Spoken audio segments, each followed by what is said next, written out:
Bismillahirrahmanirrahim. In this lesson, I want to cover the states of the grandfather, and this is actually quite an interesting situation.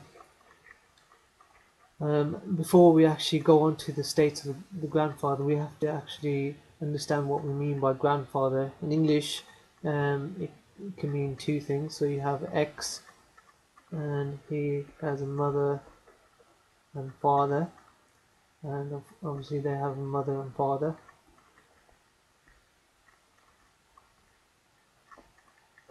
So in English, the grandfather would be both from the mother side and the father side. However, in inheritance, in Islamic inheritance, grandfather has a specific meaning. There's actually two types of grandfather. So grandfather is in Arabic is Jud, and there are two types of grandfather. First type is called Jud Sahi.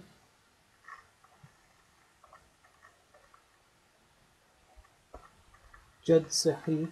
And the second type is called Jud Fasid. Now these terminologies, Sahih and Fasid, are technical terms, but essentially it just means true grandfather in the sense of receiving inheritance, and the one who's not the true grandfather. Fasid has a particular meaning in this context, and it's not a negative meaning.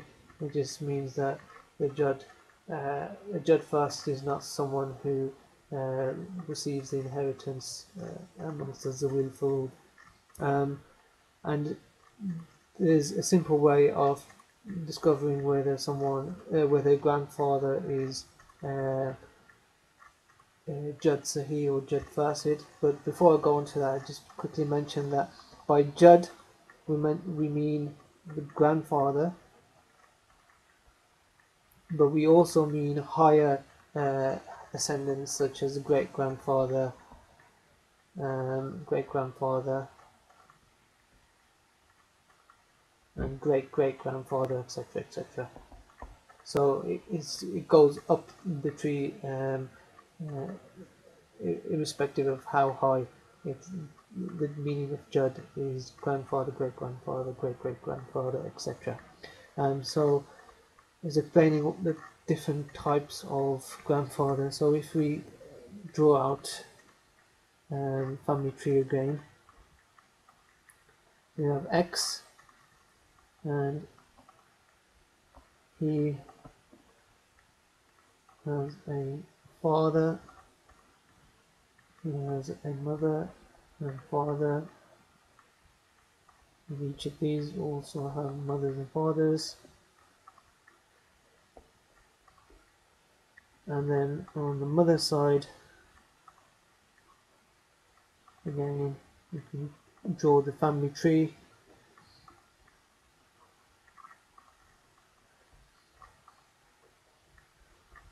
And the rule that we need to remember is quite simple. A Jud Sahih is any grandfather whose lineage to the deceased is only through male relatives, so only male relatives, and that's a Jud Sahih. Whereas a Jud Fasid is where there is a female link. So there's a female link in between the deceased and that particular grandfather. So if we consider each of these grandfathers in turn, we can ignore the first line because that's mother and father.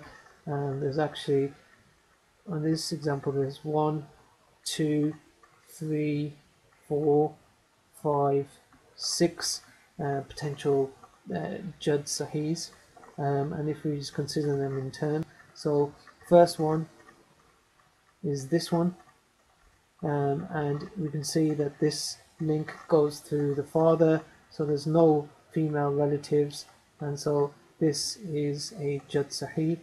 Then we consider this one, and again it's through grandfather and father, there's no female relatives to the deceased, and so this is a Jad Sahih.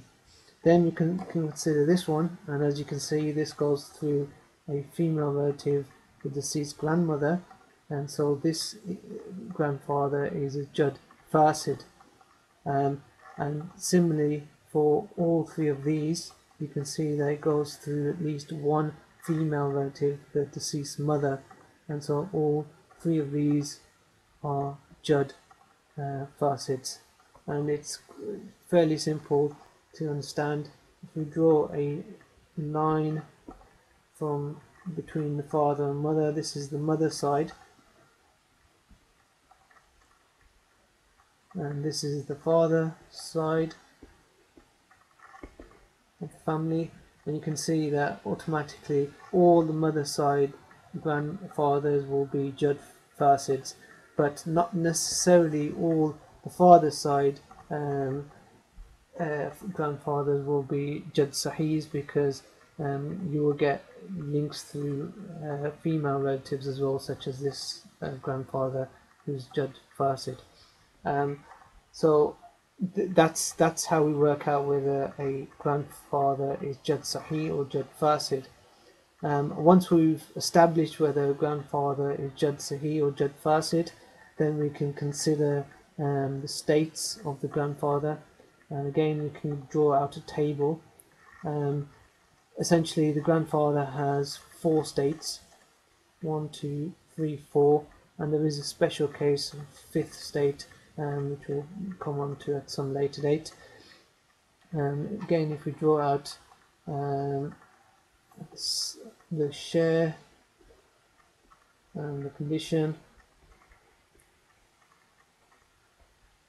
if you at this point, you should, if you haven't already, you should go back and look at the father, because the grandfather states are the same as the father, and so he receives a 6th share if there's a son or son.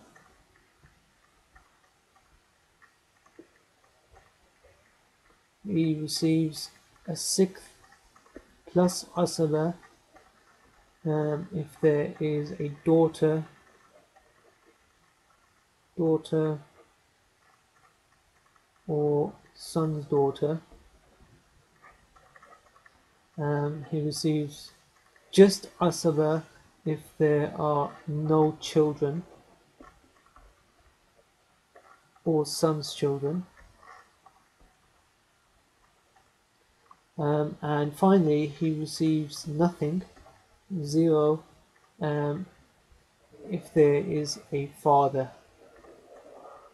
So if there's a father, a grandfather, Jad Sahih doesn't receive anything, and we've considered this before, where we said that closer, where a relatives linked to the deceased passes through another, then provided that person is of the same type, then they will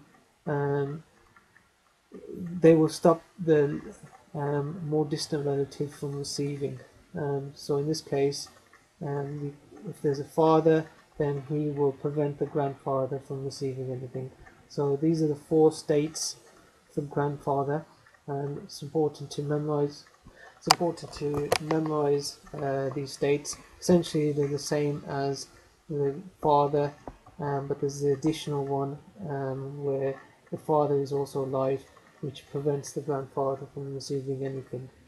And there's actually one more situation where the grandfather slightly differs from the father, but we can come on to that at a later time.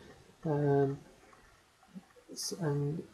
so it's important to remember 2 things from this lesson: that not all grandfathers are the same. There are 2 types, Jad Sahih and Jad Fasid, Jud Sahih are the ones who receive a share, um, and they are worked out by finding if the, they are the ones who have a direct male connection all the way to the deceased, and all Jutsahis have 4 states. 3 states are exactly the same as the father, and the 4th state occurs where the father is still alive, which prevents the grandfather, the Judsahi, from receiving a share.